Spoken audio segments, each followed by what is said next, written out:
has not been to democratize or socialize the means of production in the United States. That's seen as too radical.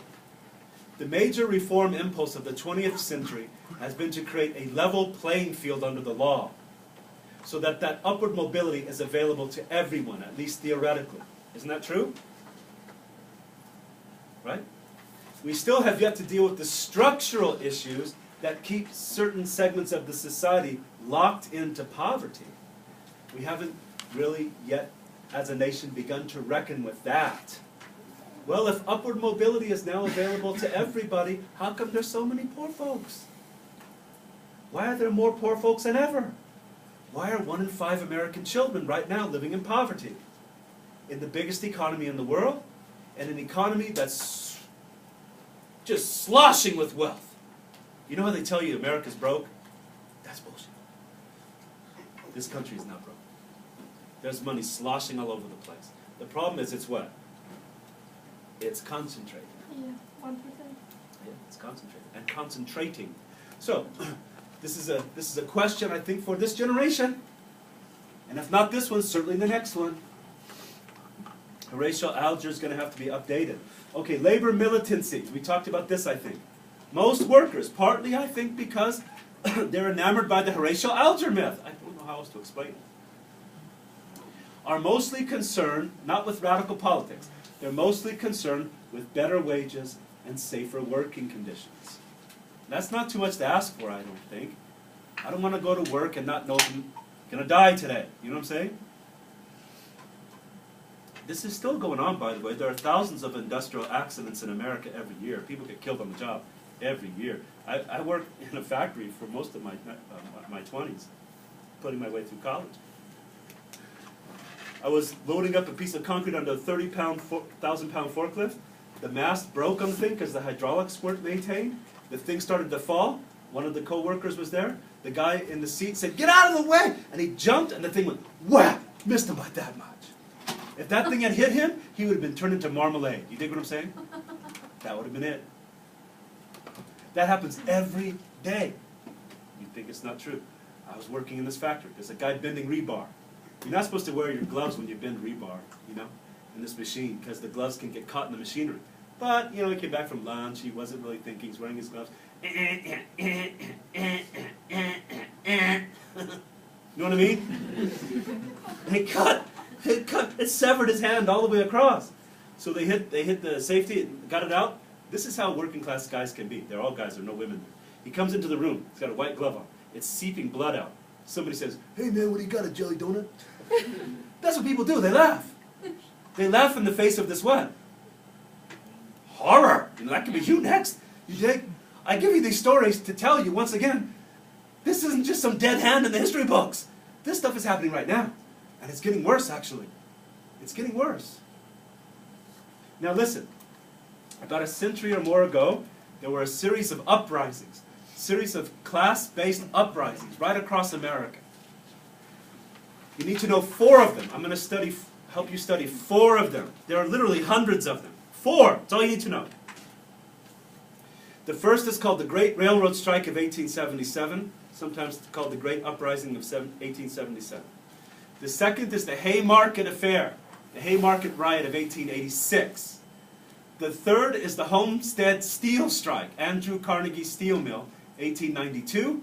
And the last is the Pullman Sleeping Car Company strike outside of Chicago, 1896. So that's 4 of them. In each case, the workers took a beating. They were defeated. And they had to dust themselves off, and guess what? Come right back at it. Yeah? Well, we're going to cover them each in turn. Just bear with me. I just want to give you a heads up first. The first one's called the Rising of 77. As the name suggests, the year is 1877. And you have several contemporary factors. Let me read through this with you. The signals were given for the rest of the century here in the Rising of 77. The blacks will be put back. The strikes of white workers would not be tolerated. The industrial and political elites of the North and of the South would take hold of the country and organize the greatest march of economic growth in human history. They would do it with the aid of and at the expense of black labor, white labor, Chinese labor, immigrant, European labor, female labor, rewarding them differently by race, sex, national origin, and social class, in such a way as to create separate levels of oppression, a skillful terracing to stabilize the pyramid of wealth. The railroad strike of '77 began in a railroad industry during a depression cycle, the first of three, right, that we talked about last time. The uprising was sparked, ignited in Pittsburgh, and spread rapidly across the North and West, mostly along the railroad lines. The strike became a general strike. By the second week of July 1877, workers met with police and with state repression. They challenged the meaning of freedom in an economy increasingly dominated by corporations and a political class responsive to those same corporate interests. There's a film I often show that correlates with this topic, but we don't have enough time.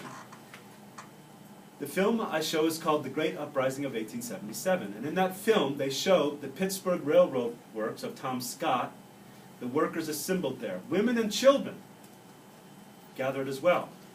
The Pittsburgh militia was called up to repress the strike, but they wouldn't fire. They refused to fire. Why? Militia, Pittsburgh, they're in Pittsburgh. They're ordered to fire and they won't fire. Why? That's where they're from. Those are the families out there. They won't fire on their families. So what do? They call up the Philadelphia militia, who will see them as outsiders. You dig what I'm saying? The Philadelphia militia arrived, bayonets affixed, guns charged with powder and shot. They're going to fire. Now, as they're standing tensely, facing each other off in the film, someone in the crowd of workers shouts this out. I fought for the Republic. Now, what do you think he was trying to say? The year is 1877. We're only about 11, 12 years out of what? The Civil War. He fought in the federal armies. The federal armies fought to end this scourge in this country. What was it? Slavery.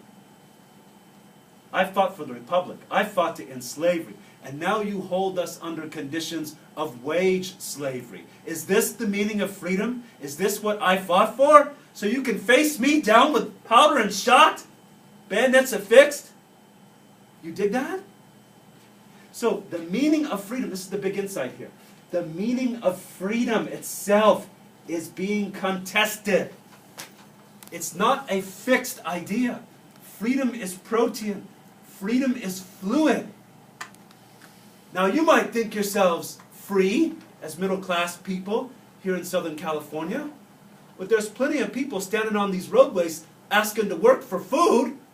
They've got a different kind of freedom going on, don't you think? I mean, there's a lot of different experiences in America then and now. So that's what they were trying to say. What does freedom mean? What does democracy mean? To be faced down by militiamen? So the rising broke out here in Pittsburgh. The workers burned those works. The militia opened fire on them, and rather than withdraw, they rushed them, overwhelmed them, and burned the works.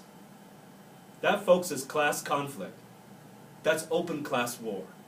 And it spread throughout the North and West. It paralyzed this country in a general strike.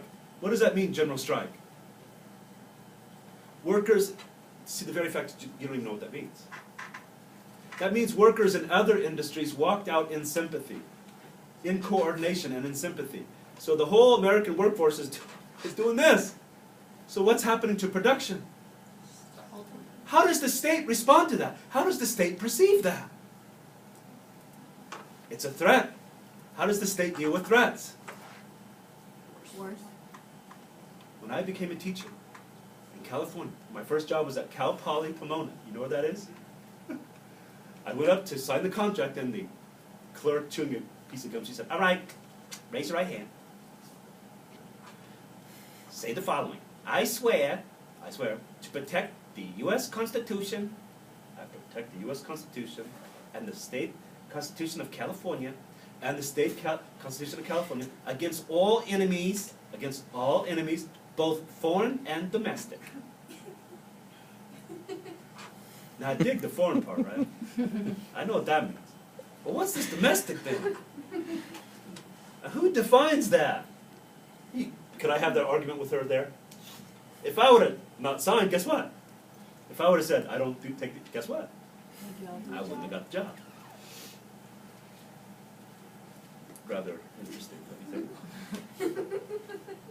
So in this instance, those workers who were striking, beginning in Pittsburgh and then across America, in the North and West, they were considered domestic enemies by the federal government of the United States. In fact, this is a cruel irony, perhaps, of history. In a previous discussion, we talked about the Compromise of 1877 and how President Hayes agreed to withdraw the remaining federal troops from places like South Carolina, Florida, and Louisiana. Remember that? Mm-hmm. And he withdrew those federal troops. As those troops came up from the South on those rail lines, those very same troops were used to repress the strikes.